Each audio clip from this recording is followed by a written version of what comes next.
This is our Kirkland Signature Whirlpool. It replaced the other old used washing machine that we bought with another used washing machine. And it started to do, ironically, the exact same thing. You put this down, right, and she'd start and she'd run until it got to the spin cycle, and then it would stop full of water. And once again, if you push down where the switch is, it would then come on. And so when I went, I thought, oh, you know what? I bet the switch has come loose with these two little screws.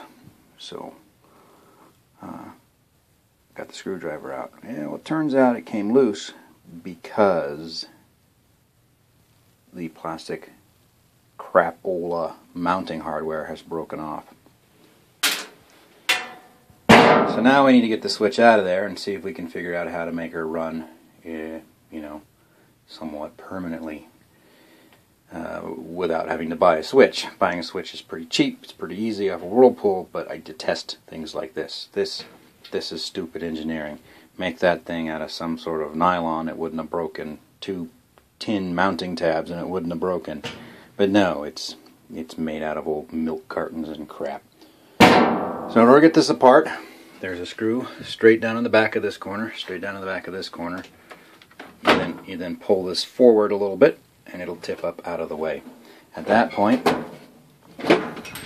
there are these spring clips, right, that clip in here, and you just stick a screwdriver, twing, pop them both out, and then the whole cabinet will tip forward. You have to unplug the lid switch, and it'll pop out of its hole right here. And then you gotta get that loose. But there is the bad boy, and you can see the 2 mounting tabs that are broken off. So, what a crock of crap. Total crock of crap. So I'm gonna get that out of there. We're gonna sand those tabs off. I'm gonna mount it to a hardwood block. Not sure how yet. I'd say epoxy, but epoxy eventually come loose. Probably a big hose clamp. A big hose clamp will work fine. Anyways, we're gonna mount it to that wood block. Put her stuff back in the hole, and Bob's your uncle. The other thing you could do at this point is simply trick the thing into thinking the door is closed 24/7, and my guess is no one would burst into flames and die. But, do whatever the heck you want. If you were to do that, it would take nothing more than a rubber band around this and around those wires, and the machine would never, ever, ever give you a lick of trouble with regards to that ever again. I'm just saying. There. Dang, even now that I say that, that's super tempting. It's super tempting just to bypass that switch. Right there. Just bypass it. Leave it hanging inside.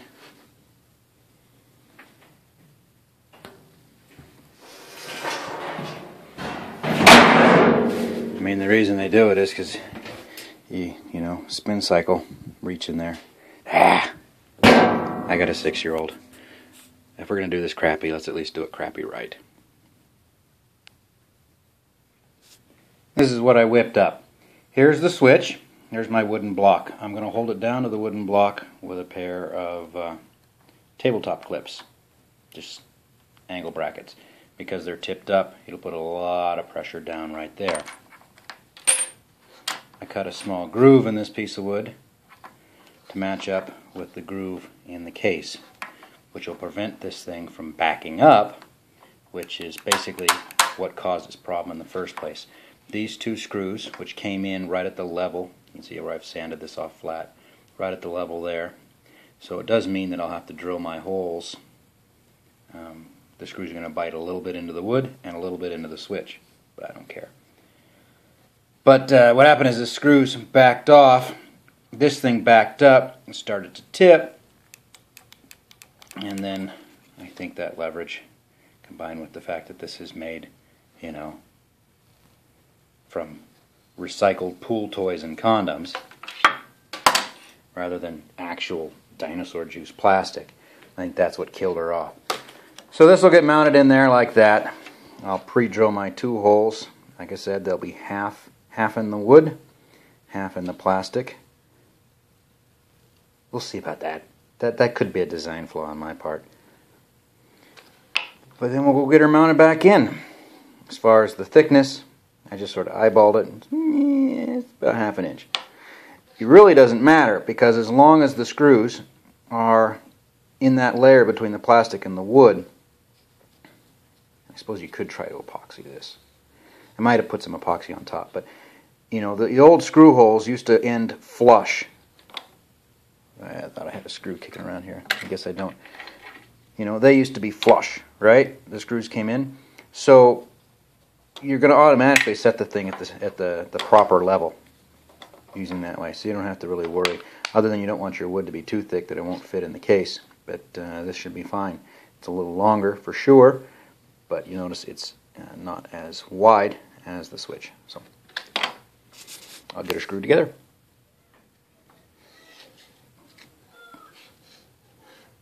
Sweet.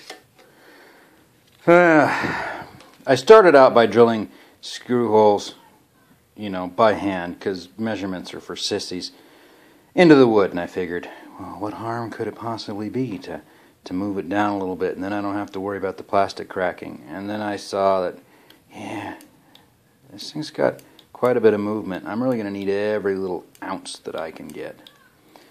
So then I just sacked up and went ahead and tried to drill between the two. Clearly the plastic was softer than the hard maple I used. Duh. But I did get those holes through, right? And reamed out. So now I'm going to go and try to put it back in there and see if the screws that originally held it together, those fine stainless steel jobbers, would be good enough to hold it in. If not, I'll rely on the world's most popular screw, the drywall screw. But given the size I need, I'd have to use a black one and a gold one, because apparently I don't have enough of either for some reason in the size, the length. And it'd drive my wife insane. Also, they're both going to rust after a while, and that would drive her insane as well. So I think I'll try to reuse those stainless steel hardware. But I'm a little concerned it might loosen up over time. But the thing is, it's going to want to back up, and it shouldn't be able to back up because of that rabbet that we cut right there. So I think it'll be okay. Ought to last as long as the original crap plastic did. So see if we can get her back in. So as you can see, I had to do a little bit of structural finessing, right, to get that switch in. But there she be. And notice that when I push it up tight where it's going to sit, it clicks. So we're going to be good to go there. Now I just need 8.5 monkey arms in order to get screws in, and we'll be running.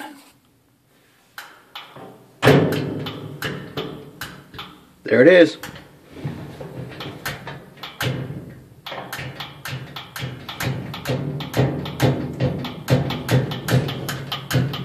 One piece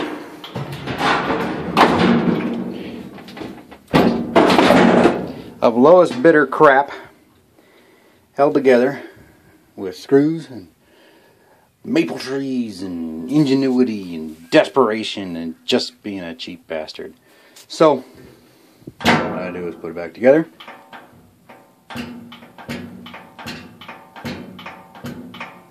There she be.